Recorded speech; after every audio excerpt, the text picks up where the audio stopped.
제 이름은 강유라. 서울을 대표하는 강성그룹의 외동딸입니다. 그리고 지금 제 옆에 앉아있는 이 남자는 어릴 적부터 지긋지긋한 제 라이벌 서도준이죠. 물론 지금은 서류상 제 남편이기도 하고요. 저희는 지금 마지막 웨딩드레스 피팅을 위해 샵으로 향하는 중입니다. 넓은 차 안에서 저와 서도준은 마치 은하수라도 놓인 듯 멀찍이 떨어져 앉아 있었죠. 저는 스마트폰을 만지작거리며 실시간 검색어에 오른 기사들을 훑어봤습니다. 온통 강성그룹과 서진그룹의 결합에 대한 이야기뿐이었죠. 경제 전문가가 아니더라도 이게 철저한 비즈니스적 결합이라는 건 누구나 알 수 있었습니다. 서진그룹 공식 계정에는 저희의 약혼 축하 게시물이 올라와 있었는데 사진 속 저와 서도준은 누가 봐도 억지로 웃는 얼굴이었습니다. 행복이라는 단어와는 거리가 멀었죠. 심지어 사진 속 제 이마에는 커다란 뾰루지까지 선명하게 찍혀 있었습니다. 저는 사진을 최대로 확대해 서도준에게 따지려다 입을 꾹 다물었습니다. 며칠 뒤면 결혼식인데 겨우 유지하고 있는 이 평화를 깨고 싶지는 않았으니까요. 화를 사기며 다시 휴대폰에 집중하려는데 귓가에 서도준의 나른한 목소리가 들려왔습니다. 또 뭐가 불만인데?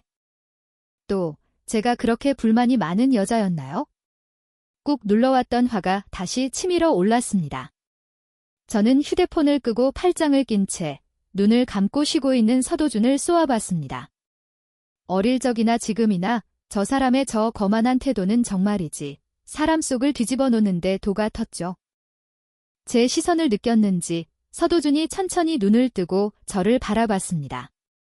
뭘 또 해보라는 듯한 그 무심한 표정에 차 안의 공기는 순식간에 팽팽해졌습니다.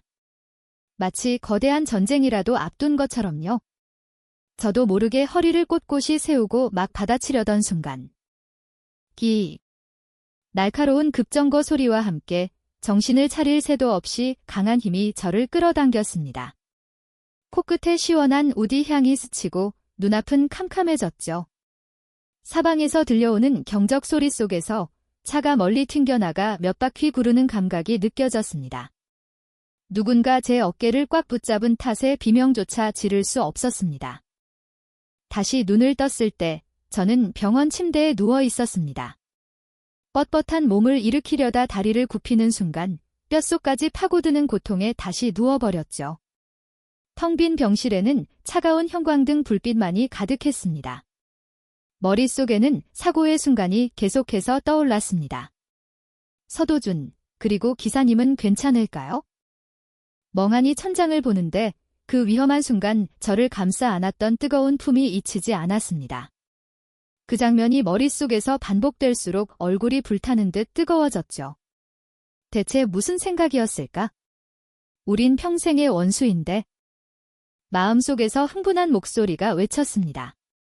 그래도 그가 널 구했잖아. 위험한 순간에 널 안아줬다고. 그러자 더 이성적인 목소리가 반박했죠. 그래서 이제 그 원수랑 잘 지내보시겠다? 결혼까지 앞두고 있는데 당연히 잘 지내야지. 그가 널 보고 귀신에 씌었다고 생각하진 않을까? 저는 고개를 세차게 저으며 잡생각을 떨쳐내려 이불을 머리끝까지 뒤집어 썼습니다. 차라리 정말 귀신에 씌인 거라면 좋을 텐데. 그럼 과거의 일은 하나도 기억 못할 테니까 잠깐. 기억을 못한다고? 밤새 몰래 읽었던 로맨스 소설 속 기억상실 클리셔가 머릿속을 스쳐 지나갔습니다. 저는 침대 위에서 혼자 온갖 상황을 시뮬레이션하며 완벽한 해결책을 찾아냈습니다. 바로 기억상실인 척 연기하는 것. 얼마나 지났을까?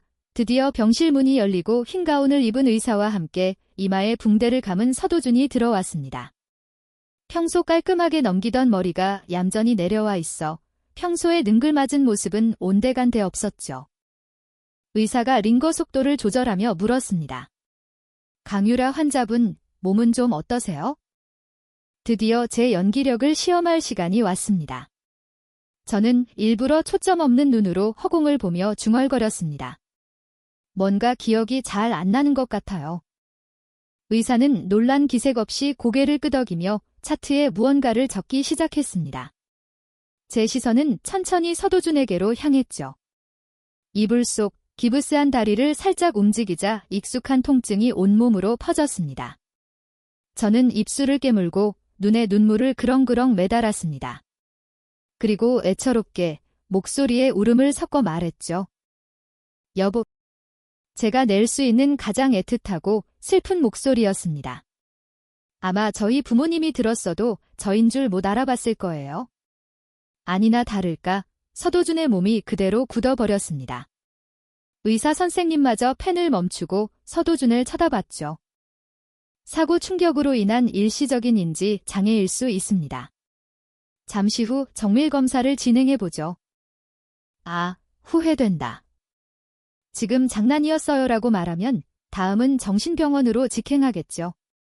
저는 눈을 한번 깜빡여 눈물을 주르륵 흘려보냈습니다.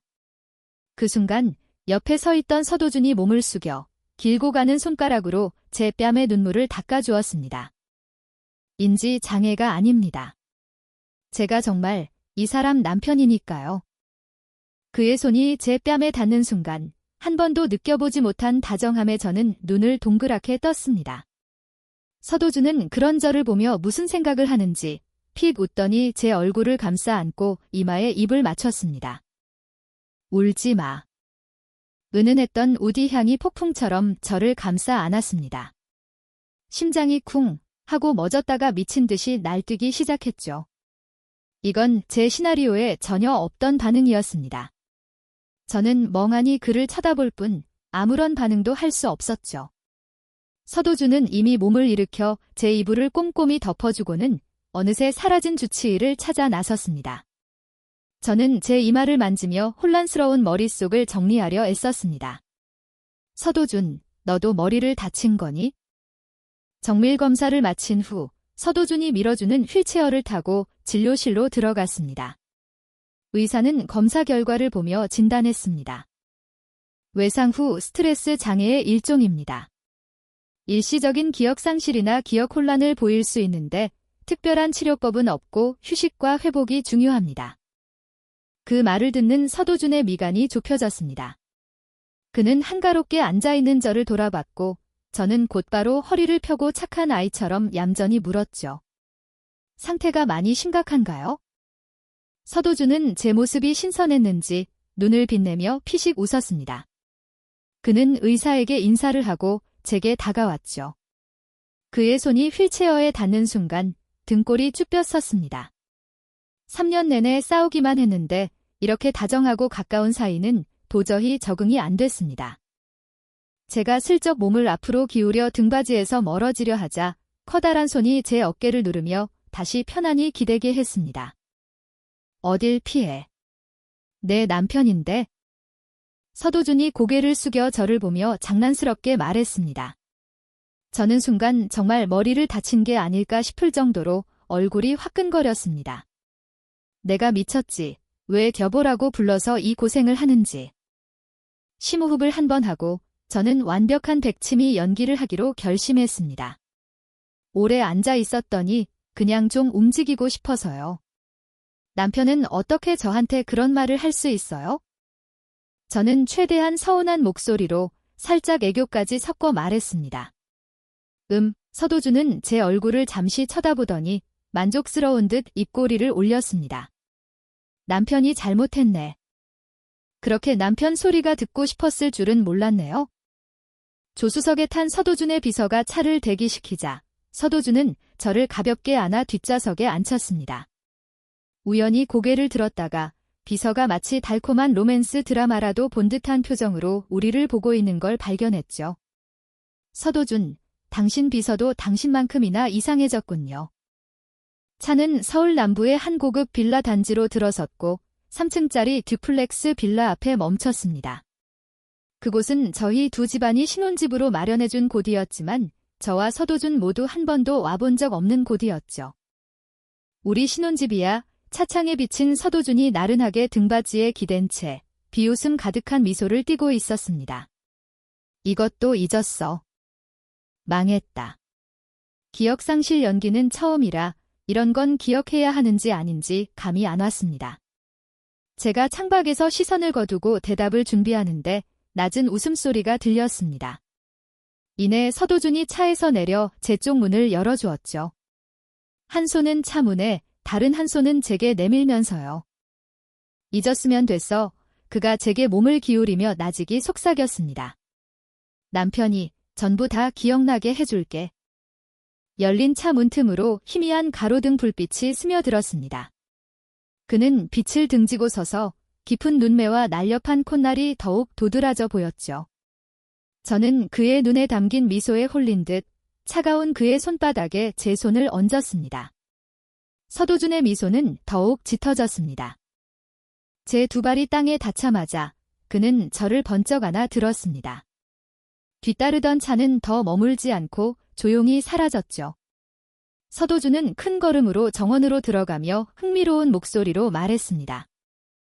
이 정원의 풀 한 포기, 나무 한 그루까지 전부 내 취향대로 심은 거야? 저는 정원의 정자와 연못, 인공산과 함께 곳곳에 배치된 등나무와 푸른 대나무를 둘러봤습니다.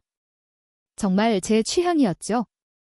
하지만 이게 서도준과 무슨 상관이람. 제가 알기론 그는 줄곧 다른 아파트에서 살았는데요.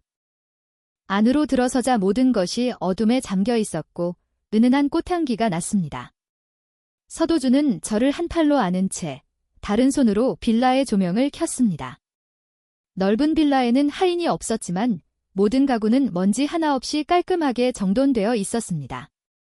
그는 저를 소파에 내려놓고 제 앞에 섰습니다. 저는 그의 날카로운 얼굴선을 올려다보며 그가 뭘 하려는 건지 지켜봤죠. 서도준은 셔츠 깃을 살짝 풀더니 갑자기 허리를 숙여 제 눈을 마주봤습니다. 몇 초 후 그는 압도적인 분위기를 풍기며 천천히 다가왔습니다. 심장이 미친 듯이 뛰기 시작했고 저는 반사적으로 몸을 뒤로 빼며 경계했습니다.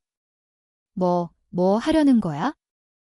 서도준의 입꼬리가 얇게 휘어지더니 제 옆에 있던 쿠션을 집어 제 등 뒤에 받쳐주었습니다. 다리도 불편한데. 남편이 챙겨줘야지, 안 그래? 그의 장난기 섞인 목소리에 저는 치맛자락을 꽉 쥐었습니다. 남편. 아주 그냥 이마에 이 남편이라고 새겨주고 싶네요. 깊은 숨을 들이마시고 평정을 유지하며 웃었습니다. 고마워요, 여보. 정말 다정하네요. 서도준은 만족한 듯 눈웃음을 지으며 소파에 나른하게 기댔습니다. 하지만 제가 그를 편히 쉬게 둘 리가 없죠. 저는 빌라의 인테리어를 쓱 둘러본 뒤 막자리에 앉은 서도준을 보며 살짝 비꼬는 투로 말했습니다. 와, 이 모든 걸 남편이 하나하나 신경 써서 고르고 배치한 거예요? 서도준은 여유로운 자세로 당연하다는 듯 오만한 말투로 답했습니다. 나 아니면 누가 했겠어? 저는 눈을 깜빡이며 장난기 섞인 목소리로 요구했습니다. 나 목마른데? 서도준은 잠시 멈칫하더니 의미심장한 눈빛으로 저를 쳐다봤습니다. 잠시 후 그는 자리에서 일어나며 일부러 목소리를 길게 느려 말했습니다. 알았어. 우리 유라 마실 물, 남편이 찾아올게. 넓은 주방에서 홀로 분주하게 움직이는 그의 뒷모습을 보며 저도 모르게 작은 미소가 터져 나왔습니다. 저와 서도준은 일주일 뒤 계획대로 결혼식을 올렸습니다. 그 일주일 동안 저희 관계는 꽤나 평화로웠죠. 그가 무슨 말을 하든 저는 제 역할에 충실히 연기했습니다. 어차피 비즈니스 결혼이라 절차는 간단했습니다. 낮에 열리는 본식 외의 가장 중요한 하이라이트는 저녁 8시에 루프탑에서 열리는 피로연이었죠. 최근 서울의 신흥기업들이 대거 진출하면서 토종기업인 강성그룹과 서진그룹도 영향을 받지 않을 수 없었습니다. 이익을 극대화하고 또 어른들 앞에서 저희 둘이 화목한 모습을 보인 덕에 양가는 결혼을 통해 협력 관계를 다지고 신뢰를 공고히 하기로 했습니다. 이 기간 동안 양가는 각종 프로젝트 기획으로 바빠 저희 둘의 실제 상황에는 별 관심이 없었죠. 오늘 밤은 특히 다른 업계와 정보를 교류할 중요한 기회였습니다. 저는 제 결혼식에 대해 단 한 번도 꿈꿔본 적이 없었습니다. 아마 서도준도 마찬가지였겠죠? 우리는 태어날 때부터 한 명은 시집갈 운명, 한 명은 가업을 물려받을 운명이라는 것만 달랐을 뿐이니까요. 하지만 딱히 슬프지는 않았습니다. 웨딩드레스를 입고 피로연장으로 통하는 문 바로 뒤에 서자 결혼 행진곡이 울려 퍼졌습니다. 무거운 문이 천천히 양쪽으로 열리고 마침내 로맨틱하고 환상적인 내부가 눈에 들어왔습니다. 수천 송이의 붉은 장미가 홀을 가득 메우고 그 사이를 수놓은 작은 백색 조명들은 마치 꽃밭에 내려앉은 은하수 같았죠. 어두운 홀 안, 오직 저에게만 부드러운 조명이 쏟아졌습니다. 저는 천천히 앞으로 나아갔습니다. 복도 끝에는 짙은 색의 턱시도를 입은 서도준이 고결한 자태로 서 있었죠. 하객들로 가득 찬 홀은 그 순간만큼은 이상할 정도로 조용했습니다. 서도준 앞에 멈춰 서자 마음속에서 형언할 수 없는 감정이 피어올랐습니다. 그의 눈빛은 깊었고 제가 읽을 수 없는 감정들로 가득 차 있었습니다. 저는 옆에 놓인 결혼 반지를 집어들고 그의 희고 긴 손을 잡았습니다. 그의 약지에 반지를 끼우려다 저는 문득 멈춰서서 그를 올려다봤습니다. 서도준이 고개를 살짝 갸웃하며 눈썹을 치켜세웠습니다. 이제 와서 도망치려는 건 아니지. 그가 말을 멈추고 손을 앞으로 살짝 내밀자 반지가 약지 중간에 정확히 걸렸습니다. 조금 늦은 것 같은데? 저는 미소를 지으며 반지를 끝까지 밀어 넣었습니다. 남편이 결혼하기 싫어할까 봐 걱정했죠. 서도준은 눈을 내리깔고 작게 웃으며 대답 없이 여자 반지를 집어 들었습니다. 그는 제 약지에 집중하며 반지를 끼워주었죠. 다음 순간 그는 몸을 숙여 한 손으로 제 목덜미를, 다른 한 손으로는 허리를 감쌌습니다. 그의 입술이 제 입술에 닿고 시원한 우디 향이 코끝을 스쳤습니다. 가볍지만 뜨거운 입맞춤이었죠. 분명 스쳐 지나가는 키스였는데도 심장이 걷잡을 수 없이 뛰었습니다. 서도준의 눈빛이 어두워졌습니다. 그의 낮고 느린 목소리가 들렸죠. 서진 그룹의 안주인. 다음부턴 잊지 마요. 저녁 8시, 루프탑에서는 국내외 유명 교향악단이 부드럽고 감미로운 음악을 연주하기 시작했습니다. 저는 진주빛이 도는 타이트한 머메이드 드레스를 입고 서도준의 팔짱을 낀 채 언론의 플래시 세례 속에서 달콤하게 미소 지었습니다. 양가에서 최근의 협력 상황에 대한 간단한 브리핑을 마친 후 파티가 본격적으로 시작되었습니다. 유명 인사들이 모여 웃고 떠들며 끊임없이 잔을 부딪혔죠. 하지만 파티의 분위기와는 전혀 다른 한쪽 구석이 있었습니다. 바로 저와 서도준의 어릴 적 친구들이 모여있는 곳이었죠. 그들을 알게 된 것도 서도준 덕분이었습니다. 어릴 적 사업으로 바쁘셨던 부모님은 저를 돌볼 시간이 없었고 유치원에 보내자니 제가 외로울까 걱정하셨죠. 결국 서도준의 부모님과 합의해 저를 서도준과 함께 놀게 하려고 서진그룹 저택으로 보내셨습니다. 제가 이 친구들을 처음 만난 날이 바로 저와 서도준이 원수가 된 첫날이기도 합니다. 그날 저는 가장 아끼는 분홍색 공주 드레스를 입고 작은 구두를 신은 채 그들 앞에 섰습니다. 어린 서도준은 친구들과 오늘 무슨 놀이를 할지 의논하고 있었죠. 그가 작은 손을 들고 총싸움 놀이를 제안하자 저는 입술을 삐죽 내밀며 칭얼거렸습니다. 공주와 기사 놀이를 하고 싶다고요? 남자애들은 서로를 쳐다보며 어쩔 줄 몰라 했습니다. 놀고 싶지 않은 기색이 역력했지만 차마 거절하지도 못했죠. 그때 오직 서도준만이 나서서 딱 잘라 말했습니다. 세상에 공주가 어디 있어. 그 말을 들은 저는 몇 초 뒤 왕 울며 서진그룹 저택으로 달려가 서 회장님 부부 앞에서 서럽게 울었습니다. 그날 밤 서도준은 할아버지에게 엉덩이를 맞고 며칠 동안 외출 금지를 당했죠. 푸흐흡. 어릴 적 엉엉 울던 서도준의 얼굴을 떠올리니 웃음이 터져나왔습니다. 옆에 있던 서도준이 멈칫하며 저를 돌아봤습니다. 뭘 웃어? 당신이요. 저는 웃으며 대답했지만 다음 순간 입을 다물었습니다. 위험했다. 하마터면 들킬 뻔했네요. 저 멀리서 박성재가 열심히 손을 흔들고 있었습니다.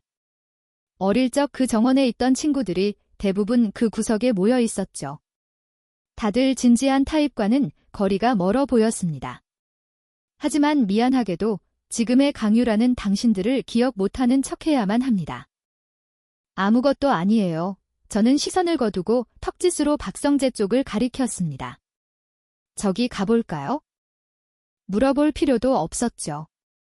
그들과 서도준의 관계를 생각하면 3일에 한 번은 모이는 사이인데 어떻게 안 가볼 수 있겠어요. 또 한바탕 연기를 해야겠네요. 저는 서도준의 대답을 기다렸습니다. 루프탑의 조명은 은은했고 그의 옆모습을 부드럽게 비추고 있었습니다. 그는 제 시선을 따라 박성재 쪽을 보더니 잠시 생각에 잠긴 듯 얇은 입술을 꾹 다물었습니다. 일단은 가지 말자. 네. 이것도 기억 안 나요. 서도준이 제 팔짱을 풀었습니다. 우리 어릴 적부터 친했던 친구들이야.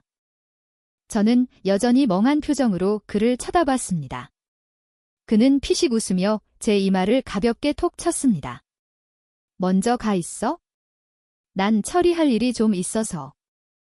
그의 나른한 미소를 띤 눈빛을 마주하자 뭔가 이상한 기분이 들었지만 딱히 꼬집어 말할 수는 없었습니다. 제가 움직이지 않자 서도준이 살짝 허리를 숙여 제 눈높이를 맞췄습니다. 우리 유라가 이렇게 사람을 잘 따를 줄은 몰랐네. 저는 고개를 저으며 구석으로 발걸음을 옮겼습니다. 가는 길에 뒤를 돌아보니 서도준은 여전히 그 자리에 서 있었습니다. 셔츠 단추 2개를 푼 채 평소처럼 거만한 모습으로요. 유라 누나. 도준이 형은 왜 안 와요? 박성재가 제게 술 한 잔을 건네며 서도준의 뒷모습을 보며 궁금해했습니다. 제가 어떻게 알겠어요? 방금 결혼한 거 아니었어요? 어떻게 모를 수가 있어요? 박성재가 불만스럽게 소리쳤습니다. 누나, 도준이 형 좀 데려와요. 그의 고함에 머리가 아파와 저는 어쩔 수 없이 대답했습니다. 알았어, 알았어. 바쁜 일 있다니까 좀 이따 올 거야. 그제야 박성재는 얼굴이 환해졌습니다. 역시 우리 유라 누나가 최고야. 무슨 유라 누나야?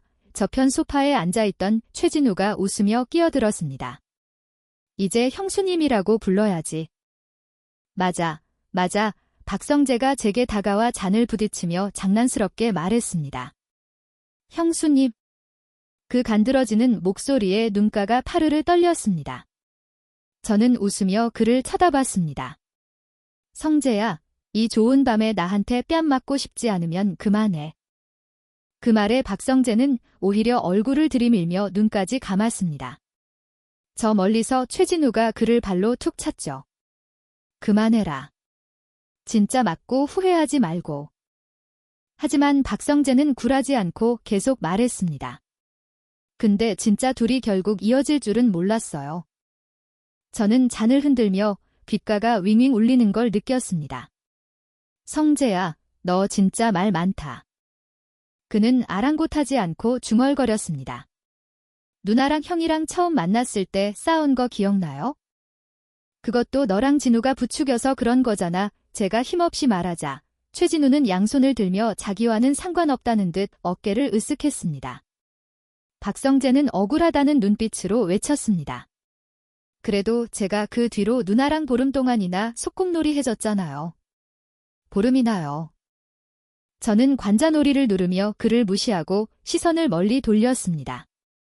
그때 박성재가 흥미롭다는 듯 제 팔을 쿡 찌르며 턱짓으로 한 여자를 가리켰습니다. 저와 같은 톤의 드레스를 입은 젊은 여자였죠. 여긴 저와 서도준의 결혼식 피로연입니다. 초대받은 여자 하객이라면 조금이라도 센스가 있다면 신부와 겹치는 색이나 디자인의 드레스는 피하는 게 예의죠. 하지만 저 여자는 달랐습니다. 임시연. 임 회장네 딸 최진우가 제 시선을 따라가며 말했습니다. 박성재가 혀를 차며 덧붙였습니다. 누나가 3년 동안 자리를 비운 사이에 저 여자가 도준이 형을 계속 쫓아다녔어요. 형이 가는 행사마다 빠짐없이 나타났죠. 설마 결혼식까지 쫓아올 줄은 몰랐네요. 불쾌한 감정을 억누르며 하고 짧게 대답했습니다. 그녀의 진주빛 드레스를 보니 볼수록 거슬렸습니다. 저 멀리서 임시연이 저를 보고 잔을 들어 가볍게 미소 지었습니다. 선전포곤에 박성재의 흥분한 목소리가 귓가에 들렸습니다. 유라 누나, 저 여자가 지금 누나한테 도전하는 거예요? 저는 말없이 잔을 들어 화답했습니다. 약지에 낀 다이아몬드 결혼 반지가 조명 아래 눈부시게 빛났죠. 무슨 도전식이나.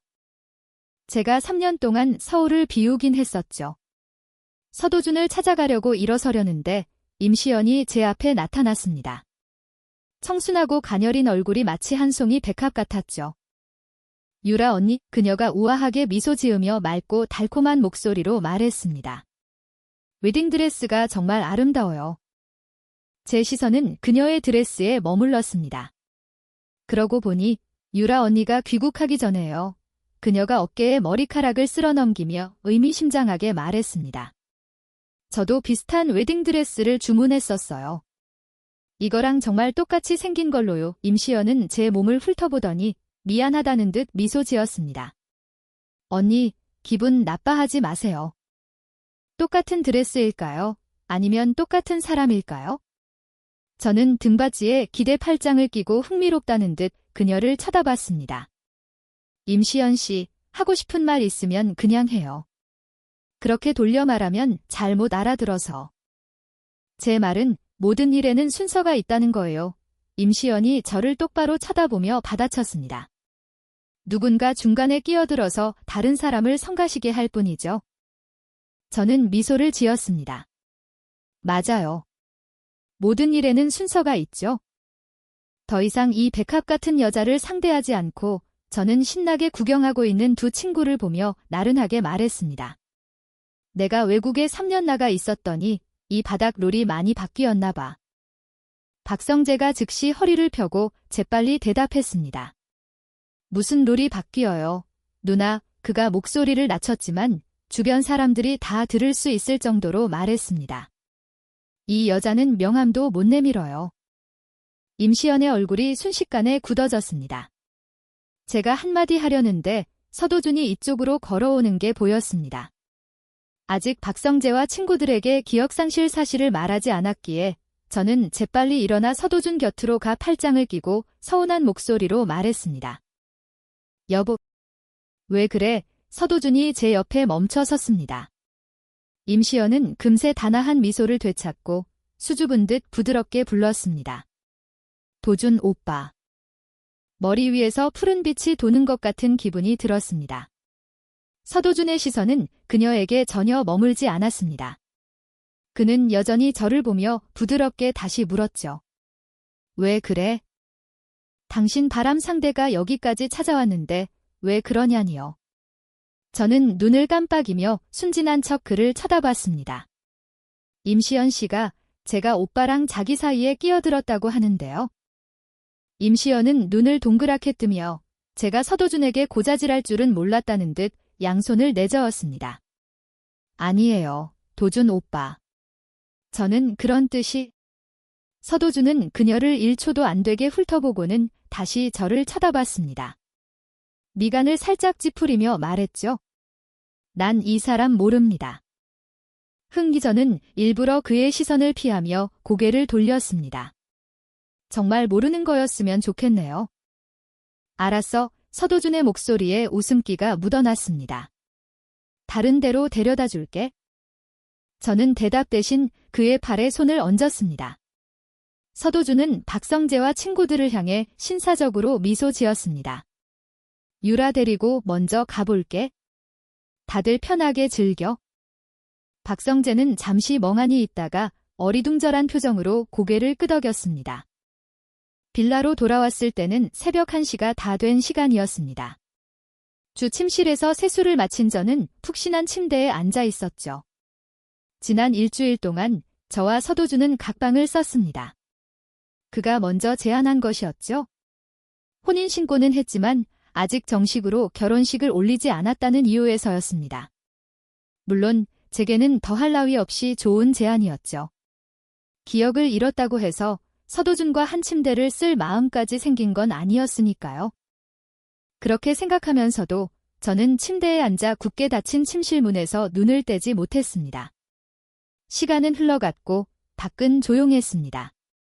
저는 야은 이불을 꽉 쥔 채 평평했던 이불을 구깃구깃하게 만들었죠. 입술을 깨물었습니다. 이게 최선이야. 그도 그냥 형식적으로 행동하는 것뿐이니까. 나도 굳이 행복한 부부 연기를 할 필요는 없어. 그때 침실 문이 갑자기 열렸습니다. 검은색 시크 잠옷을 입은 서도준이 문가에 서 있었죠. 복도에서 들어오는 부드러운 조명이 그의 거만한 모습에 부드러움을 더했습니다. 저는 괜히 짜증이 났습니다. 여긴 왜 왔어요? 말을 뱉고 나니 제 말투가 조금 이상하다는 걸 깨달았습니다. 마치 밤늦게 돌아온 남편을 타박하는 아내 같았죠. 서도준이 입꼬리를 올리며 씩 웃었습니다. 신혼 첫날 밤인데 어떻게 우리 유라를 혼자 둬? 그는 침대 반대편으로 걸어와 자연스럽게 앉았습니다. 그의 독특한 우디 향이 제 주변에 퍼지자 마음이 복잡해졌습니다. 유라, 나 기다린 거 아니었어. 그의 눈이 제게 머물렀고 목소리에는 장난기가 가득했습니다. 누가 당신을 기다렸다는 거예요. 제가 믿을 수 없다는 듯 말했습니다. 그 말에 서도준이 눈썹을 치켜세웠습니다. 유라, 기억 돌아왔어. 아차, 이걸 잊고 있었네.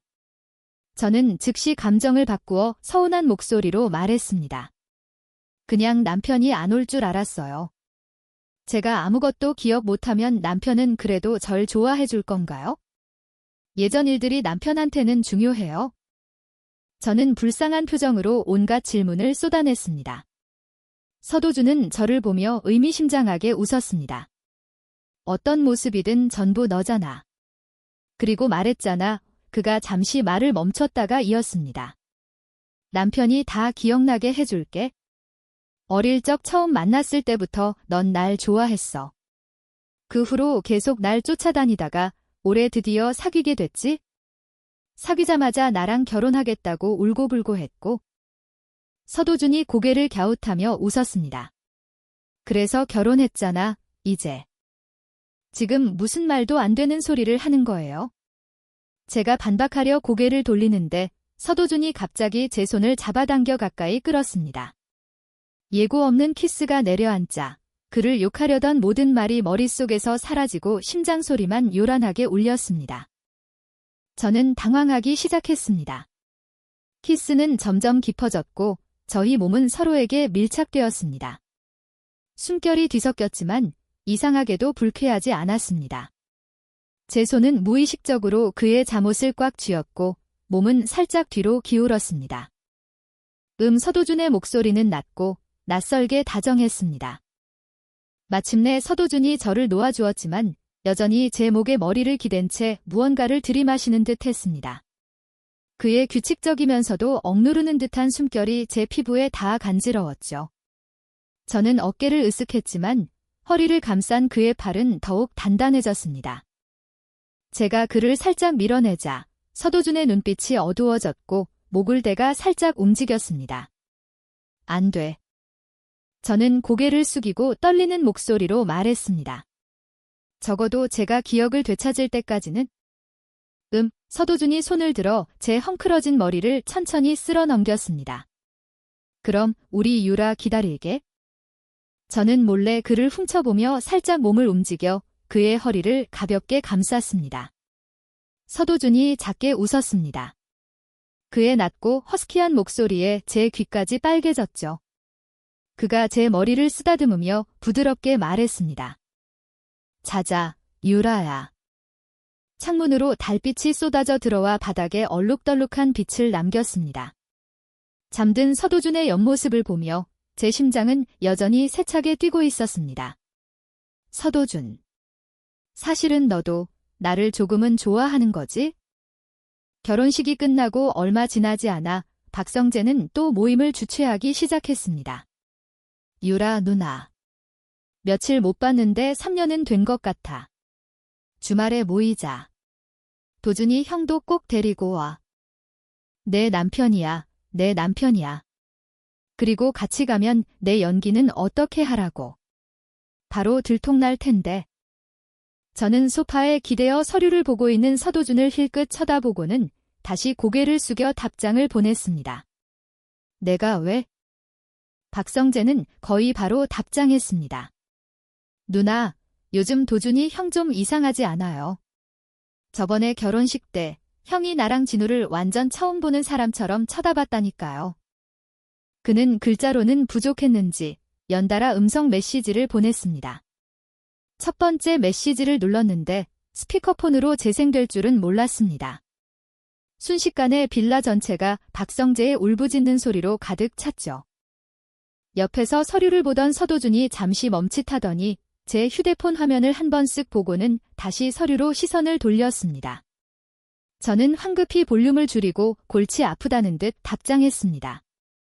그때 조명이 어두워서 그랬겠지? 걱정 마. 도준이 형은 널 제일 사랑해. 잠시 후 답장이 왔습니다. 그럼 주말에 꼭 도준이 형 데리고 와요. 알았어. 저는 고개를 들어 서도준을 봤습니다. 그는 무언가 생각에 잠긴 듯 편안하게 다리를 꼬고 앉아 손에 든 서류를 한참 동안 넘기지 않고 있었습니다. 도준 씨. 서도준이 한쪽 눈썹을 까딱하며 저를 돌아봤습니다. 저는 잠시 망설이다 헛기침을 하고 다시 불렀습니다. 여보. 성재가 주말에 우리 모임에 오래요? 방금 그 목소리가 박성재였어. 서도준은 제 질문에 답하지 않고 되물었습니다. 저는 고개를 끄덕이며 물었죠. 갈 거예요. 그 말을 듣고 서도준은 입술을 꾹 다물었습니다. 그의 목소리는 차가웠죠. 안 가, 회사 일이 너무 많아. 바빠. 저는 입술을 삐죽 내밀며 작게 중얼거렸습니다. 신혼여행 기간에 이렇게 바쁜 사람은 처음 보네. 뭐라고? 아무것도 아니에요. 저는 슬리퍼를 신고 2층 침실로 올라가 버렸습니다. 거실에는 서도준 혼자 남겨졌죠. 다음 날은 주말이었습니다. 옆자리는 밤새 비어 있었죠. 세수를 하고 간다니 아침을 먹으러 내려가니 거실 소파에 서도준이 눈을 감고 기대 있었습니다. 테이블 위에는 서류가 산더미처럼 쌓여 있었죠. 잠든 것 같았습니다. 서도준. 그의 눈썹이 살짝 찌푸려졌습니다. 그가 눈을 뜨자 살짝 잠긴 목소리가 흘러나왔습니다. 응. 왜 여기서 자요? 제가 묻자 그의 시선이 한참 동안 제게 머물렀지만 아무 말도 하지 않았습니다. 저는 몸을 숙여 그의 얼굴 앞에서 손을 흔들었죠. 갑자기 서도준이 제 손을 잡았습니다. 그의 엄지손가락이 제 손목을 부드럽게 쓸자 짜릿한 감각이 퍼졌습니다. 깼어. 그의 목소리는 낮고 살짝 잠겨 있었습니다. 옷 갈아입어. 저는 손을 빼내 무의식적으로 손목을 문질렀습니다. 무슨 영문인지 몰랐죠? 오드료. 서도준의 입꼬리가 살짝 올라갔습니다. 그의 목소리는 평온했죠. 신혼여행 가고 싶다며? 신혼여행이요. 제가 멍하니 되묻자 서도준은 자리에서 일어나 제 머리를 가볍게 쓰다듬었습니다. 응, 데리고 놀러 가줄게. 전용기에 오를 때까지도 저는 완전히 정신을 차리지 못했습니다. 옆자리에 앉은 서도준은 눈을 감고 쉬고 있었죠. 그럼 어젯밤 서도준은 저와의 신혼여행을 위해 밤새 일을 처리한 걸까요? 그의 옆모습을 보며 제 심장이 저도 모르게 한 박자 멎었습니다. 저는 승무원을 불러 야른 담요를 가져와 그의 몸에 덮어주었죠. 그의 눈썹이 살짝 움직이고 입꼬리가 미소를 그렸습니다. 아마 잠이 들었던 것 같습니다. 비몽사몽간에 서도준이 저를 야른 담요와 함께 안아 올리는 것을 느꼈습니다. 그의 품에 안겨 차에 오른 뒤 한참을 달려 푹신한 침대 위에서 깊은 잠에 빠졌습니다. 다시 눈을 떴을 때는 오후 12시였습니다. 서도준은 침대에 앉아 태블릿으로 경제 뉴스를 보고 있었죠. 저는 입술을 깨물고 그의 옷자락을 살짝 잡아당겼습니다. 나 깼어. 서도준이 제 손을 잡고 손가락 끝을 부드럽게 쓸었습니다. 우리 유라, 일어날까? 저는 이불에 얼굴을 반쯤 파묻고 웅얼거렸습니다. 알고 보니 저희는 바닷가 빌라에 와 있었습니다. 빌라 안에서 푸른 바다가 한눈에 들어왔고 부드러운 모래사장 위에서는 외국인 관광객들이 즐겁게 놀고 있었죠. 저는 수영복을 입고 슬리퍼를 든 채 부드러운 모래를 밟으러 나가려다 서도준에게 붙잡혔습니다. 너 수영 못하잖아. 유문가에 서 있던 서도준이 저를 보며 말했습니다. 근데 이거 예쁘잖아. 제가 답하자 서도준은 입꼬리를 올리며 웃었습니다. 예쁘네. 근데 저녁에 다른 데서 식사해야 하니까 다른 옷으로 갈아입자. 저는 수영복 끝을 만지작거리며 문가에서 망설였습니다. 서도준이 다가와 제 손에서 슬리퍼를 가져가고는 제 손을 잡았습니다. 우리 유라, 예쁜 드레스도 많이 가져온 걸로 아는데? 정말 예쁜 드레스가 많긴 했죠? 저는 왜인지 모르게 얌전히 그를 따라 2층으로 올라가 끈이 달린 롱드레스로 갈아입었습니다. 현지 시간으로 저녁 7시 30분쯤 길가의 상점들이 하나둘 불을 밝히며 화려한 풍경을 만들어냈습니다. 서도준은 저를 데리고 반쯤 야외인 레스토랑으로 들어갔죠. 레스토랑 안은 작은 전구들로 장식되어 있었고 부드러운 연주곡이 흘러나왔습니다. 마주 앉은 서도준은 긴 손가락으로 가끔 테이블을 톡톡 두드렸습니다. 제 시선을 느꼈는지 그가 부드럽게 미소 지었습니다. 기분이 아주 좋아 보였죠. 그가 천천히 말했습니다. 예쁘다. 저는 잠시 멈칫했지만 시선을 떼지 않았습니다. 잠시 생각하다가 입을 열었죠. 만약 내가 기억을 되찾으면 그땐 어떡할 거예요? 서도준의 손가락이 멈칫했습니다. 그는 등받이에 몸을 기댔습니다. 상관없어. 그의 나른한 시선이 제게 닿았습니다. 깊은 눈, 아주 가벼운 목소리. 어떤 모습이든 내가 좋아하는 유라잖아. 저는 황급히 시선을 돌려 테이블 위에 칵테일을 한 모금 마셨습니다. 얼굴이 뜨거워지는 건 아마 술기운 때문이겠죠. 서도준이 작게 웃었습니다. 그럼 우리 유라는? 저는 눈을 내리깔고 생각에 잠겼습니다. 무의식적으로 엄지손가락으로 검지를 꾹꾹 눌렀죠. 레스토랑의 연주곡은 어느새 끝나고 플라이 미 투 더 문의 선율이 흘러나왔습니다. 서도준에게서 익숙한 우디 향이 풍겨왔습니다. 마침내 저는 고개를 들어 조용히 그를 바라봤습니다. 그럼 나도 당신 좋아. 서도준의 목을대가 살짝 움직였습니다. 눈빛은 더욱 깊어졌죠. 유라야, 다시 한번 말해줘. 못 들었으면 말아요. 제가 그를 쏘아보자. 서도준은 저를 보며 입꼬리를 올려잡게 웃었습니다. 들었어. 저도 참지 못하고 미소를 지었습니다. 그 후 며칠 동안 저와 서도준의 관계는 믿을 수 없을 만큼 달콤했습니다. 마치 이제야 정말 그와 연애하는 기분이 들었죠. 서울로 돌아왔을 때 비가 내리고 있었습니다. 긴 휴가로 인해 일이 산더미처럼 쌓였는지 서도준은 비행기에서 내리자마자 바로 회사로 향했습니다. 저는 길가에 서서 기사를 기다리며 무료함을 달래려 휴대폰으로 뉴스를 훑어봤습니다. 휴대폰이 연달아 몇 번 울렸습니다. 전부 박성재에게서 온 메시지였죠. 유라 누나. 돌아왔어요. 그 찌라시 기사 절대 가짜니까 믿지 마요. 제가 반응하기도 전에 그는 또 메시지를 보냈습니다.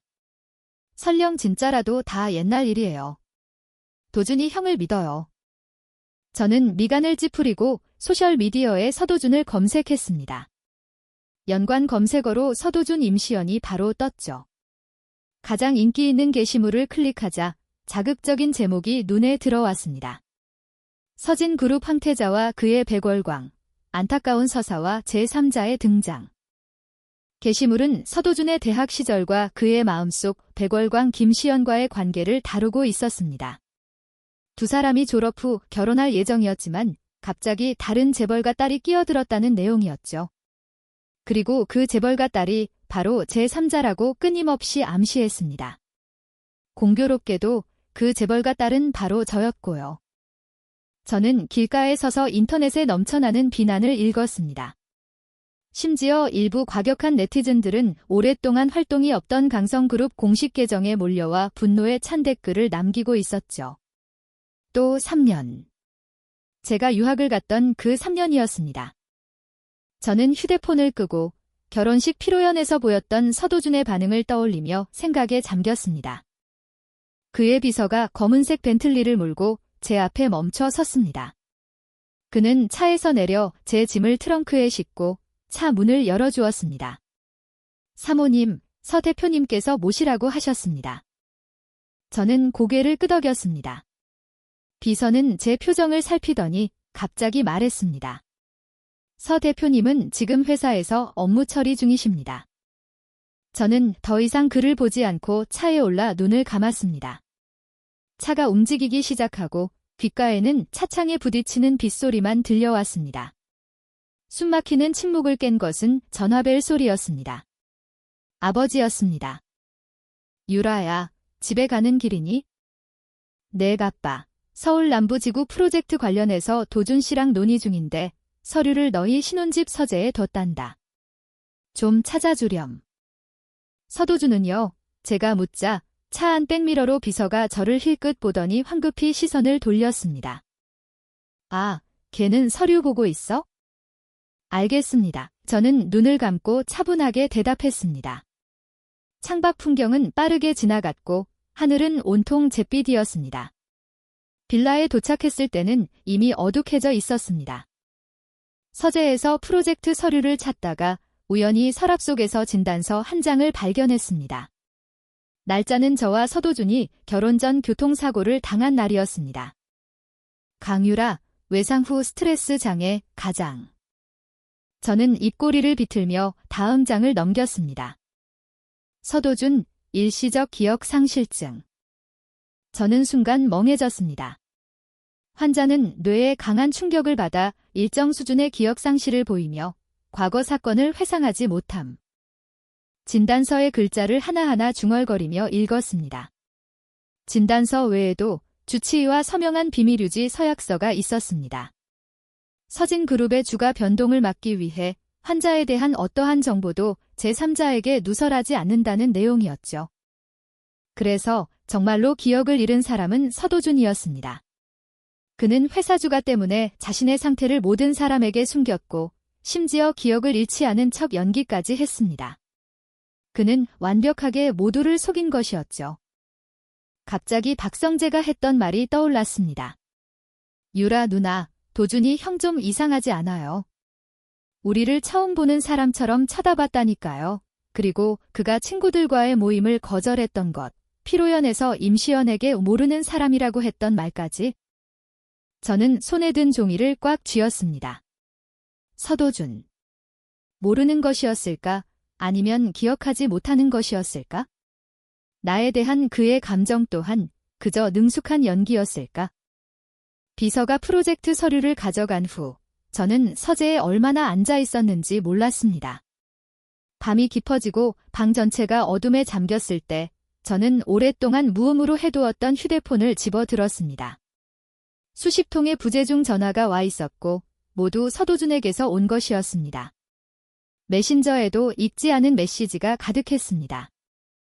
서도준과의 대화창을 열었습니다. 서진그룹, 금일 총수 관련 루머에 대한 공식 입장 발표. 내용은 주로 찌라시 루머를 반박하고 악성 댓글에 대한 법적 대응을 예고하는 것이었습니다. 유라야, 방금 회의 끝났어. 집에 가서 기다려. 10여 분 후 또 메시지가 왔습니다. 나 그 여자 몰라. 마지막 메시지는 1분 전에 도착했습니다. 이제 거의 다 왔어. 기다려. 거의 다 왔다고? 저는 벌떡 일어나 서둘러 밖으로 나갔습니다. 지금은 그를 만나고 싶지 않았습니다. 아니, 만나기가 두려웠습니다. 기억을 잃은 서도준을 마주할 자신이 없었습니다. 그가 정말로 나를 좋아한 적이 없을까 봐 그게 무서웠습니다. 저는 결혼 전 혼자 살던 아파트로 차를 몰았습니다. 건물 입구에 들어서려는데 전화벨이 울렸습니다. 서도준이었습니다. 유라야, 나. 서도준의 목소리는 전에 없이 떨리고 불안해 보였습니다. 저는 그의 말을 부드럽게 끊었습니다. 서도준. 내가 당신을 속였어. 잠시 말을 멈췄다가 담담하게 이었습니다. 나 기억 상실 아니야? 그냥 사고 후에 장난치고 싶어서 연기한 거야? 그동안 당신을 속여서 미안해. 이제 더는 연기하고 싶지 않아? 그러니까 당신도 내 앞에서 억지로 연기할 필요 없어. 전화기 너머에서는 그의 불규칙한 숨소리만 들려왔습니다. 저는 단호하게 전화를 끊었습니다. 그 후로도 몇 통의 전화가 더 왔지만 받지 않았습니다. 익숙한 집에 돌아와 습관처럼 창가 소파에 앉았습니다. 주변은 고요했고 아파트 단지의 불빛이 하나둘 꺼져갔습니다. 제가 사는 층은 그리 높지 않아 단지 풍경이 보였지만 지금은 모든 것이 어둠에 잠겨 희미했습니다. 멀리서 자동차 헤드라이트 불빛이 어둠을 가르며 다가왔습니다. 마침내 건물 아래에 깔끔하게 멈춰 섰죠. 서도준의 은회색 스포츠카였습니다. 저는 반사적으로 일어나 창가로 다가갔습니다. 놀랍게도 위를 올려다보는 그의 시선과 마주쳤습니다. 서도준은 차에 기댄 채 손가락에 담배를 끼우고 있었습니다. 어둠 속에서 붉은 불빛이 반짝였죠. 그는 비행기에서 내렸을 때 입었던 그 옷차림 그대로였습니다. 저는 눈을 내리깔고 커튼을 쳤습니다. 옆에 있던 휴대폰이 몇 초 뒤 환하게 빛났습니다. 서도준에게서 온 메시지였습니다. 잘 자, 유라야. 밤새 잠을 설쳤습니다. 꿈속에서는 온통 서도준과 관련된 기억뿐이었습니다. 어릴 적 그와 시끄럽게 다투던 장면, 결혼 후 함께했던 순간들. 동이틀 무렵 다시 창가로 다가갔습니다. 서도준의 은회색 스포츠카가 천천히 단지를 빠져나가고 있었습니다. 저는 아랫입술을 꽉 깨물고 다시 커튼을 쳤습니다. 그가 다시는 오지 않을 거라고 생각했습니다. 하지만 놀랍게도 그는 며칠 동안 계속해서 제 아파트 아래에 나타났고 다음 날 아침이면 차를 몰고 떠났습니다. 메신저에는 매일 밤 보내는 잘 자라는 말 외에 다른 말은 없었죠. 그 며칠 동안 서울에는 계속 비가 내렸습니다. 어머니에게서 전화가 왔을 때 비가 가장 세차게 쏟아지고 있었죠. 딸. 어떻게 엄마 오자마자 이렇게 비가 오니? 여행이나 한 번 더 다녀올까? 아빠한테 한번 물어보세요. 제가 힘없이 대답했습니다. 얼마 전 어머니는 쇼폼 영상에 빠지셨고 여행 브이로그를 보다가 감명받아 즉흥적으로 여행을 떠나셨습니다. 그리고 오늘에서야 돌아오신 거죠? 한참을 이야기하던 어머니가 마침내 차에 오르며 물었습니다. 그래서 도준이랑은 잘 지내고? 저는 잠시 멈칫했습니다. 네, 잘 지내요. 그 애, 괜찮은 애야. 너희 신혼집 고를 때도 전부 자기가 알아서 하더라. 우리 손 하나 까딱 안 하게 했어? 신혼집이요? 그래, 너희 빌라 말이야.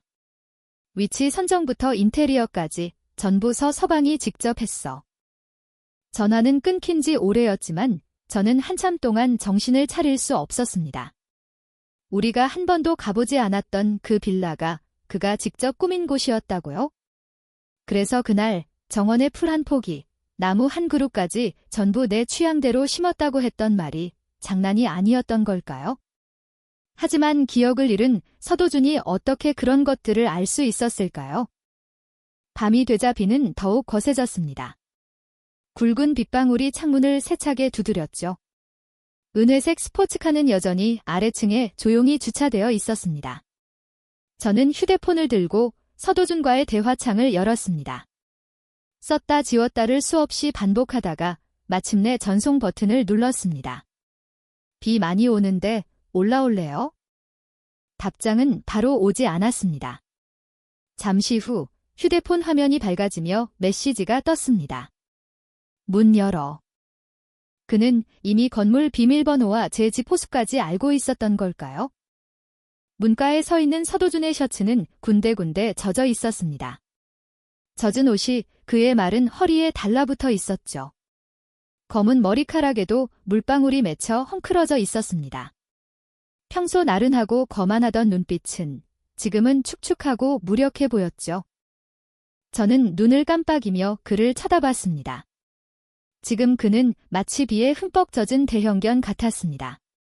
서도준이 한 걸음 다가와 제 손을 잡았습니다. 그의 목소리는 살짝 잠겨 있었죠. 유라야.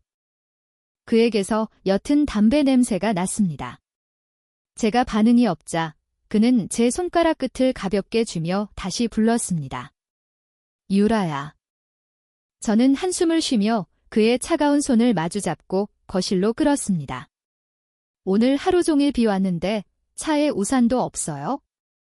깨끗한 수건을 건네자 그는 수건을 머리 위에 올려놓기만 했습니다. 잠시 후 그가 머뭇거리며 입을 열었죠. 고장 났어. 뭐가요? 서도준이 제 시선을 피하며 말했습니다. 우산이 고장 났어. 소파에 앉아있는 젖은 강아지를 보니 웃음이 터져나왔습니다. 방금 고장 났나 봐요. 그가 제 웃음소리를 들었는지 젖은 검은 눈으로 저를 빤히 쳐다봤습니다. 유라야. 내의 저는 그의 옆에 한쪽 무릎을 꿇고 앉아 손을 뻗어 그의 젖은 머리를 닦아주었습니다. 서도준은 제게 살짝 다가오더니 팔로 제 허리를 감싸 안았습니다. 그의 축축한 몸이 느껴져 서도준하고 경고하듯 불렀지만 그는 아랑곳하지 않고 저를 껴안았습니다. 서도준. 당신 지금 일부러 불쌍한 척하는 거지. 하지만 이상하게도 그런 그의 모습에 마음이 약해지는 것 같았습니다.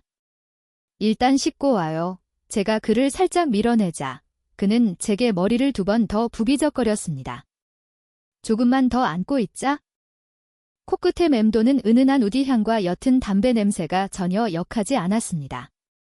그의 젖은 셔츠를 만지며 말했습니다. 방금 담배 피웠죠? 냄새나.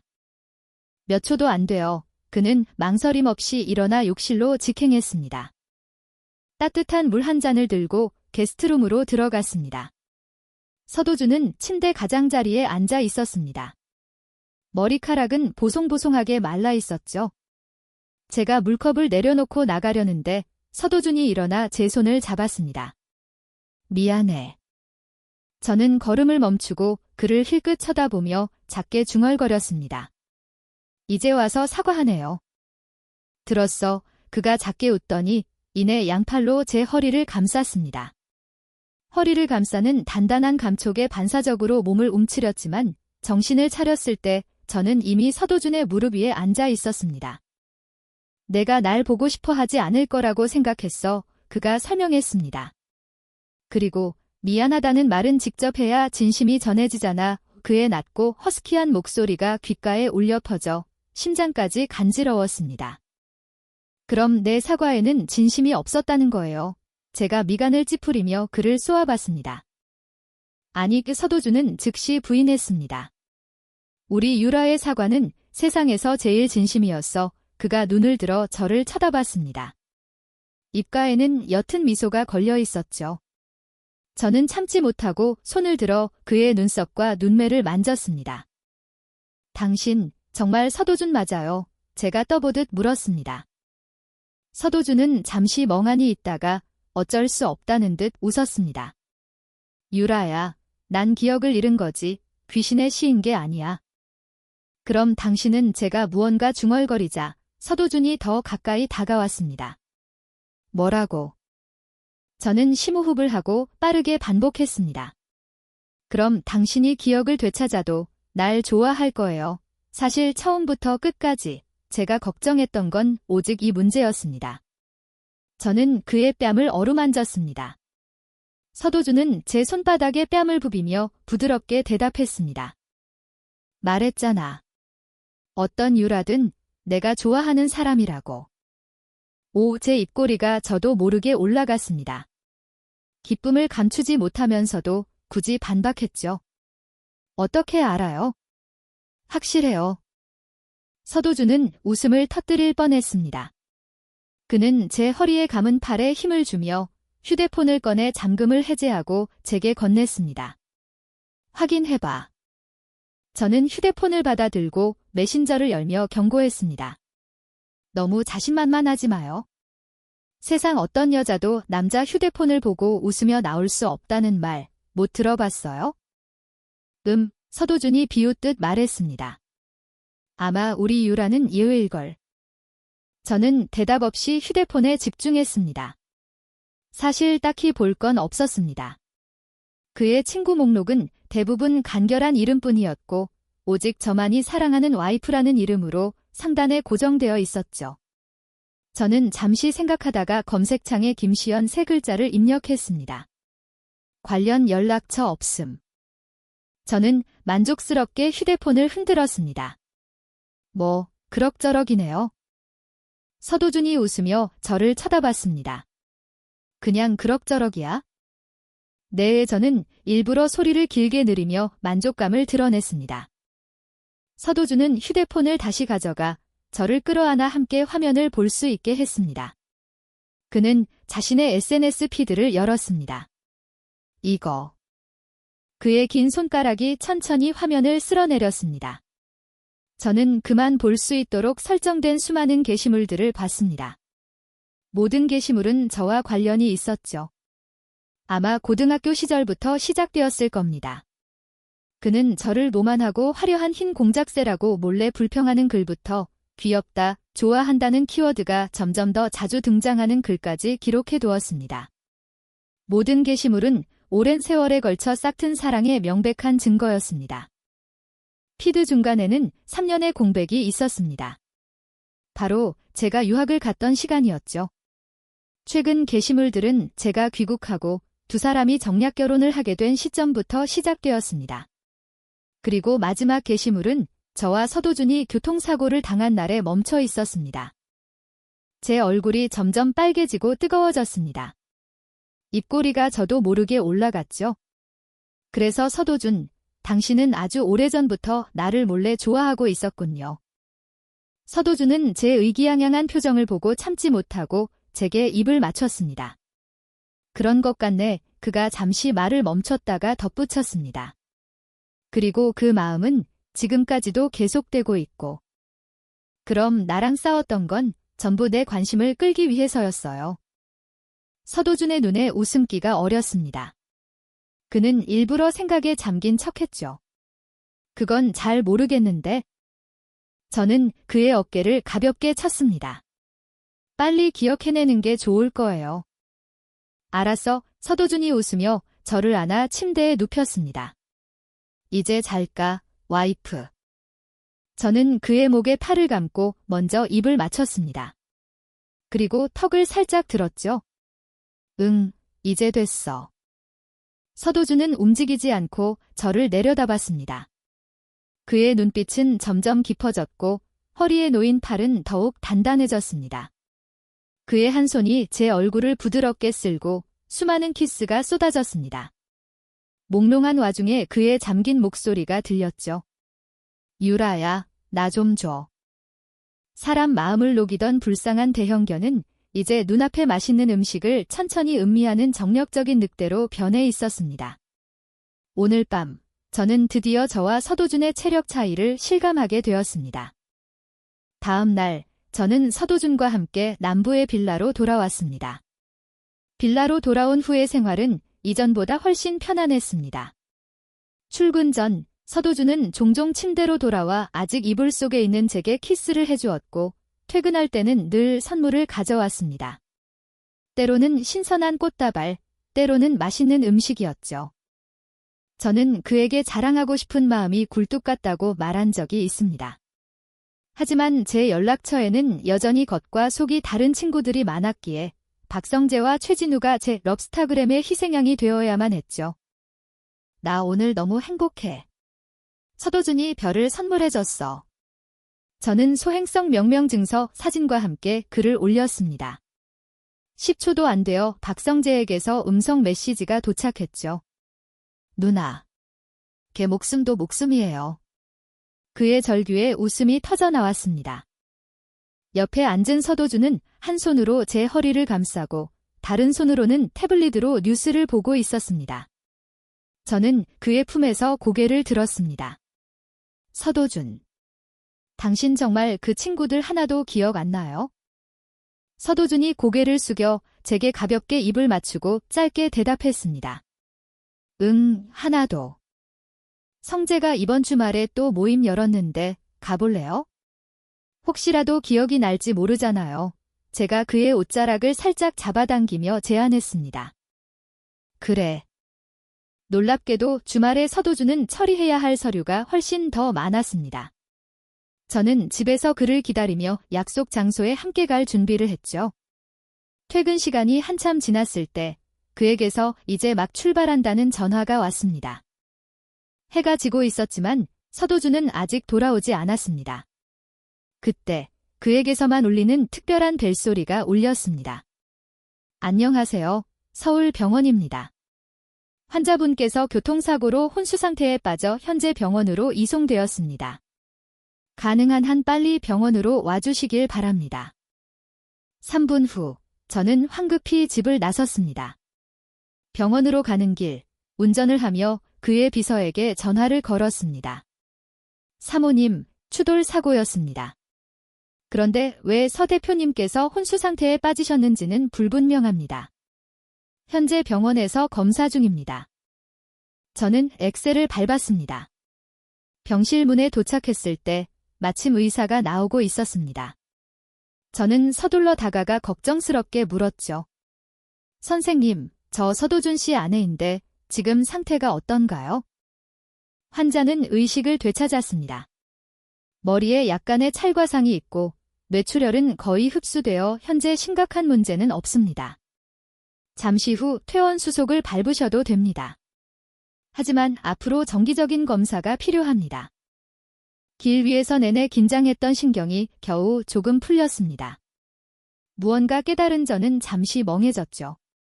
그럼 그의 기억상실증도 나았다는 건가요? 의사는 고개를 끄덕이고는 다음 병실로 서둘러 떠났습니다. 병원 조명은 환하게 빛나고 있었습니다.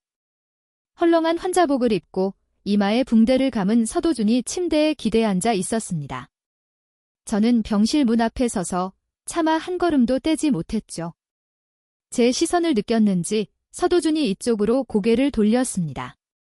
심장이 빠르게 뛰기 시작했지만 저도 모르게 숨을 참았습니다. 저를 본 그는 한쪽 눈썹을 살짝 치켜세웠습니다. 익숙한 나른한 목소리였죠. 거기서 멍하니 뭐해? 그가 작게 웃으며 천천히 말했습니다. 얼른 와서 남편한테 뽀뽀 안 하고. 코끝이 찡해졌습니다. 저는 빠르게 그에게 다가가 품에 안겼습니다. 서도준도 저를 꽉 껴안았습니다. 따뜻한 숨결이 귓가에 닿고 그의 한 손이 제 머리 위에 어녀부드럽게 2번 쓰다듬었습니다. 작은 공작새가 왜 울고 그래? 그 말이 끝나자마자 저는 더 크게 울기 시작했습니다. 아니야, 아니야. 서도준은 당황해서 어쩔 줄 몰라 하며 손가락으로 제 눈물을 계속 닦아주었습니다. 그가 부드럽게 달랬죠. 작은 공주님. 그가 제 얼굴을 들어 올려 부드럽게 입을 맞췄습니다. 목소리는 살짝 잠겨 있었죠. 내 아내, 서도준의 와이프. 외전. 서진그룹의 서도준 대표는 요즘 기분이 아주 좋았습니다. 일이든 모임이든 그의 도화 안에는 항상 뚜렷한 미소가 어려 있었죠. 주변 사람들은 궁금해했지만 아무도 그 이유를 알지 못했습니다. 어릴 적부터 서도준은 강유라를 놀리는 것을 좋아했습니다. 화가 나서 두 볼이 빵빵해지는 그녀의 모습을 보는 게 즐거웠죠. 그때는 늘 생각했습니다. 저렇게 오만하고 고집센 공주님을 좋아하게 될 리가 없다고요? 하지만 그 후로 그의 시선은 자신도 모르게 그녀의 우아한 뒷모습을 쫓고 있었습니다. 언제부터였을까요? 그는 그녀가 먼저 시비를 걸어오기를 은근히 기대하기 시작했고 좋아하는 여자의 관심을 끌기 위해 짓궂게 구는 어린 소년처럼 행동하기 시작했습니다. 그는 졸업하면 고백해서 이 감정을 공식적으로 만들 계획이었습니다. 하지만 고등학교 졸업 후 그는 다시는 강유라를 만나지 못했습니다. 그의 기억 속 어린 시절은 오직 그녀의 화려한 치맛자락 색깔만 남아 있었죠. 그래서 부모님이 강성그룹과의 결혼에 대해 물었을 때 그는 거의 생각할 필요도 없이 고개를 끄덕였습니다. 아들의 단호한 모습에 부모님은 무슨 자극이라도 받았나 싶어 덧붙였습니다. 사실 우리 집안 형편에 굳이 결혼 안 해도. 서도준은 책상 위에 휴대폰을 집어들고 자리에서 일어나며 가볍게 세 글자만 남겼습니다. 해야죠. 그날 밤 그만 볼 수 있는 SNS 피드에는 새로운 글이 올라왔습니다. 귀한 작은 공작새를 키우게 될 예정. 동시에 강유라의 피드에는 이런 글이 올라왔죠. 최악의 소식. 그녀는 그것만으로는 감정을 표현하기에 부족했는지 우는 이모티콘을 여러 개 덧붙였습니다. 서도준은 웃으며 그녀의 글에 좋아요를 눌렀습니다. 0.5초도 안 되어 그녀의 게시물은 사라졌죠. 서도준은 휴대폰 화면을 끄며 혀를 찼습니다. 하지만 그는 강유라가 다른 남자의 팔짱을 끼고 자기 앞에 나타나는 모습을 상상할 수 없었습니다. 이 작은 공작새는 오직 자신만이 키울 수 있었습니다. 그날부터 서도준은 결혼과 관련된 모든 일을 직접 챙기기 시작했습니다. 그가 고른 남부의 빌라는 조용하고 아름다웠으며 강유라가 좋아하는 동네에 있었습니다. 결혼식장에는 수천 송이의 장미를 주문해 그녀처럼 화려하고 대담하게 꾸몄죠. 웨딩드레스만은 강유라가 직접 고르게 해야 했습니다. 그날 그는 그녀와 함께 웨딩드레스 샵으로 향하는 차 안에 있었습니다. 시간을 내기 위해 밤새 일했던 그는 눈을 감고 쉬고 있었죠. 서도준.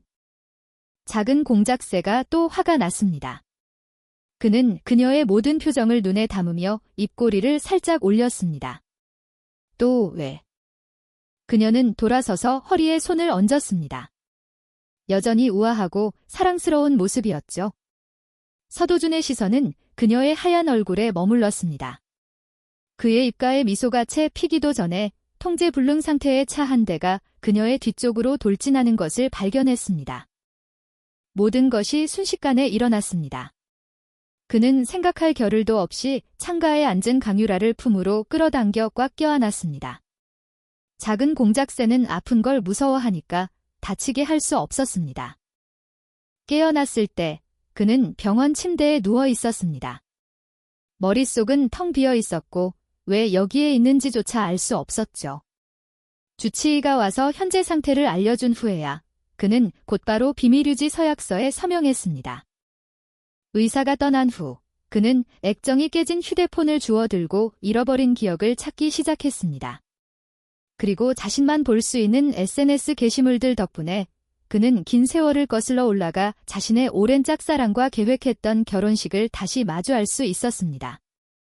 그 후 서도준은 강유라의 병실로 들어갔습니다. 하지만 그녀를 어떻게 대해야 할지 몰랐죠. 그때 강유라는 환자복을 입고 의사와 이야기하고 있었습니다. 그녀의 시선이 점차 그에게로 향했고 내 눈이 마주쳤을 때 그녀의 눈이 갑자기 붉어졌습니다. 극도로 억울한 표정, 목소리에는 울음이 섞여 있었죠. 여보. 서도준의 심장이 쿵쿵 뛰었습니다. 그녀의 눈물이 떨어지는 것을 보자 그의 마음도 아픔으로 가득 찼습니다. 기억 속에서 희미했던 얼굴이 점점 선명해졌습니다. 서도준은 몸을 숙여 가볍게 입을 맞추며 부드럽게 그녀를 위로했습니다. 이건 틀림없이 나의 그 오만한 작은 공작새였다. 그는 속으로 생각했습니다. 외전이. 서도준이 기억을 되찾은 후 저는 항상 조금 어색했습니다. 비록 모든 정황상 서도준이 저를 먼저 좋아한 것이 분명했지만 지금은 그의 웃음기 가득한 눈빛만 마주쳐도 부끄러워졌습니다. 유라야. 박성재가 새로 개업한 바 앞에서 서도준이 차를 세웠습니다. 저는 조수석에 앉아 그의 날렵한 옆모습을 힐끗 보고는 재빨리 시선을 돌려봐 창가에 놓인 화분에 집중했습니다. 귓가에 어쩔 수 없다는 듯한 한숨 소리가 들려왔습니다. 궁금해서 돌아본 순간 갑자기 그의 얼굴이 눈앞에 확대되었습니다. 서도준이 손을 들어 제 얼굴을 감싸고 그의 입술이 제 입술에 밀착했습니다. 얽히고 설킨 입술과 혀 사이로 모든 것이 그의 향기로 가득 찼습니다. 잠시 후 그가 저를 놓아주었습니다. 그의 눈에는 형언할 수 없는 다정함이 담겨 있었죠. 언제까지 부끄러워할 거야? 그의 목소리는 낮고 차분했습니다. 저는 괜히 찔려서 퉁명스럽게 대꾸했습니다. 누가 부끄럽다고 그래요? 그의 시선이 다시 제 입술에 머물렀습니다. 입꼬리가 살짝 올라갔죠? 우리 와이프는 안 부끄럽지? 와이프는. 서도준이 기억을 되찾은 후 저를 그렇게 부른 것은 처음이었습니다. 저는 눈을 빠르게 깜빡였습니다. 입꼬리가 저도 모르게 올라가며 작게 웃었죠. 차 안은 조용했고 제 심장은 미친 듯이 뛰었습니다. 그에게도 들릴까 봐 저는 부끄러워 손을 가슴에 얹었습니다. 하지만 이내 서도준의 목에서 터져나오는 낮은 웃음소리를 들었죠. 귀엽긴. 그의 미소는 눈가까지 번졌습니다. 그가 손을 뻗어 제 머리를 쓰다듬었죠. 저는 그를 올려다봤고 그도 저를 똑바로 쳐다봤습니다. 다음 키스가 이어지기 직전 갑자기 차창을 두드리는 소리가 울렸습니다. 똑똑똑. 박성재의 큰 얼굴이 차창에 바싹 붙어 안을 들여다보려고 애쓰고 있었습니다. 이거 왜 이렇게 진하게 선팅했어? 아무것도 안 보이잖아. 옆에서 최진우가 힘없이 말했습니다. 내려올 사람은 알아서 내려오겠지? 내가 왜 걱정이야? 그 말에 박성재는 즉시 반박하며 소리쳤습니다. 도준이 형, 오랜만에 온다면서 10분이나 늦었잖아. 또 바람 맞히면 어떡해? 그의 말이 채 끝나기도 전에 서도준이 차 문을 열고 내렸습니다. 그가 눈썹을 살짝 치켜 세웠습니다. 10분 늦으면 뭐. 어릴 때부터 서도준을 따르던 박성재는 즉시 입을 다물고 시무룩해졌습니다. 당연히 우리 귀한 도준이 형을 안으로 모셔야죠. VIP 룸에서 몇 잔의 술이 오간 후 서도준은 모두에게 자신이 기억을 잃었었다고 털어놓았습니다. 박성재가 술잔을 3개 내려놓자 술이 꽤 많이 튀었습니다. 그럴 줄 알았어. 그가 흥분해서 외쳤습니다. 내가 진작에 도준이 형 이상하다고 했잖아. 근데 어떻게 우리한테까지 말을 안 할 수가 있어. 그의 목소리는 점점 작아졌고 결국 조용히 앉아 술을 한 모금 마셨습니다. 저는 서도준에게 눈짓으로 그를 위로해주라고 신호를 보냈습니다. 서도준은 소파에 기댄 채 투명한 술잔을 흔들며 고개를 저었죠. 역시나 슬픔은 몇 초 가지 않았습니다. 박성재가 벌떡 일어났습니다. 근데 생각해보니 이해는 가. 도준이 형네 같은 재벌가에서 누구 하나 조심하지 않는 사람이 있겠어. 자, 잔들어. 그가 술잔을 높이 들었습니다. 사랑과 미래를 위하여. 분명 취했지만 모두가 웃으며 일어나 함께 잔을 들었습니다. 서도준은 제 손을 잡아당겨 허리를 감싸 안았죠. 모두가 함께 잔을 부딪혔습니다. 튀어오른 술방울이 별처럼 반짝였습니다. 시간이 흘러도 이 친구들은 항상 처음처럼 그 자리에 있었습니다. 사랑과 미래를 위하여.